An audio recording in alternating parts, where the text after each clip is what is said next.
that today is a continuation of what has been happening, but it appears very clearly to be a preparation for a full evacuation of all U.S. diplomats from Afghanistan. So what is your response to that?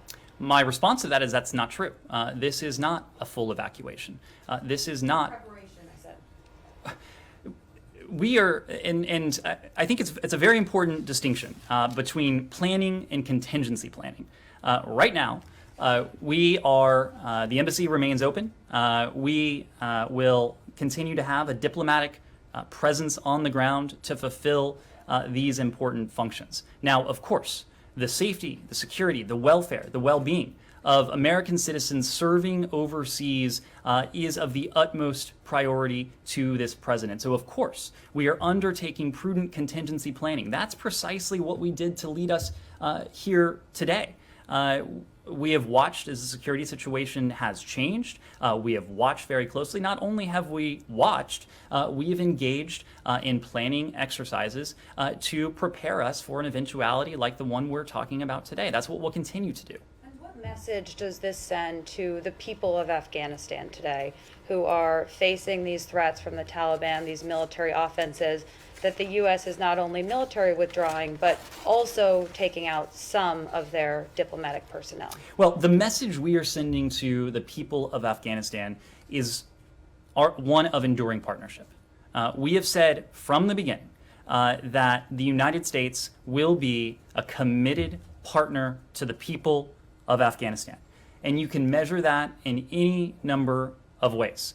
Today, of course, we are continuing to have a diplomatic presence. Our embassy remains open. Our diplomatic engagement on the ground will continue. That will allow us to fulfill the consular services, the humanitarian support services. And on the topic of humanitarian support, you look at what the United States has invested in the people of Afghanistan, not only in recent days, but of course over the past 20 years. On June 4th, we announced more than $266 million in new humanitarian assistance for Afghanistan. That sum total brought the total U.S. humanitarian aid for Afghanistan to nearly $3.9 billion over the course of our involvement in Afghanistan. That will not change. Even given the more difficult security environment, we can continue to provide humanitarian support. We can continue to provide humanitarian assistance.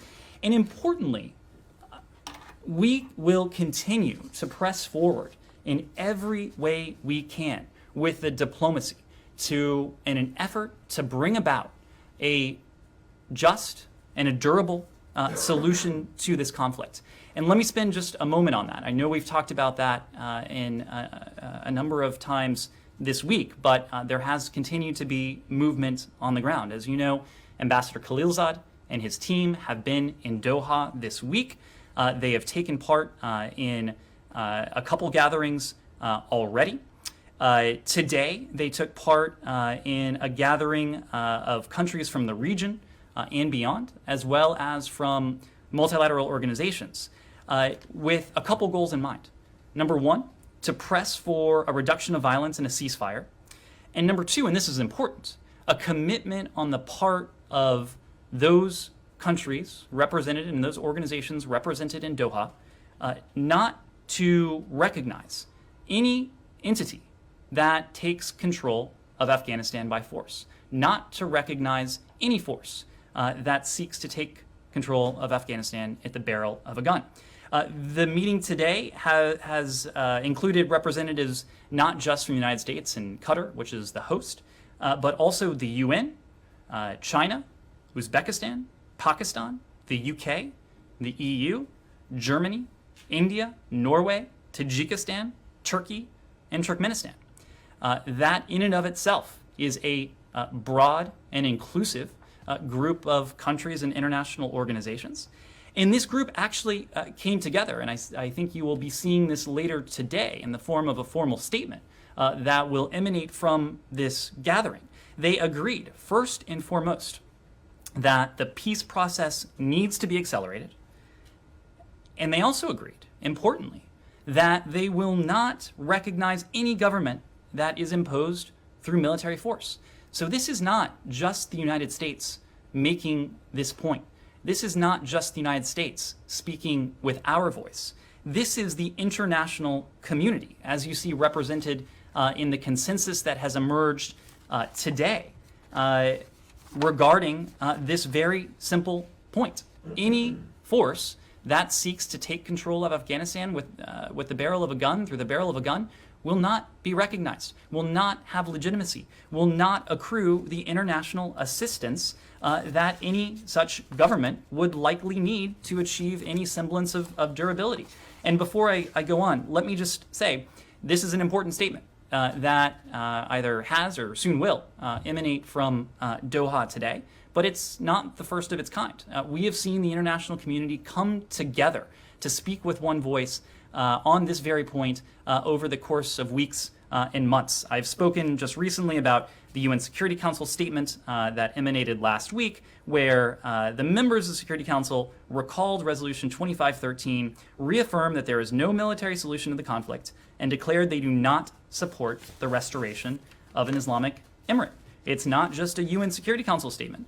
There have been any number of settings and venues that over the course of recent weeks and months, we have heard this message emanate loud and clear. The previous gathering of the extended troika, there was one this week, but the previous gathering of the extended troika, meaning the United States, Russia, China, Pakistan, concluded, we reiterate there is no military solution in Afghanistan, and a negotiated political settlement through an Afghan-led and Afghan-owned process is the only way forward for lasting peace and stability in Afghanistan. The U.S., Europe communique, which includes the EU, France, Germany, Italy, NATO, Norway, and the UK. We reaffirm there is no military solution to the conflict. We stand by UN Security Council Resolution 2513, and we do not support any government in Afghanistan imposed through military force. There was a C5+1 statement, Kazakhstan, Kyrgyzstan, Tajikistan, Turkmenistan, Uzbekistan, that had a similar point.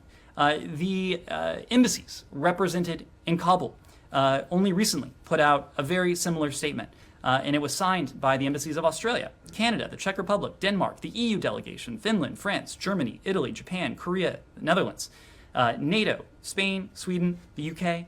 Just today, we heard a very similar statement from German Foreign Minister Heiko Maas. The Indian government has made a very similar point as well. This has been the, I hesitate to call it the emerging consensus, because it is the established consensus of the international community. Nick.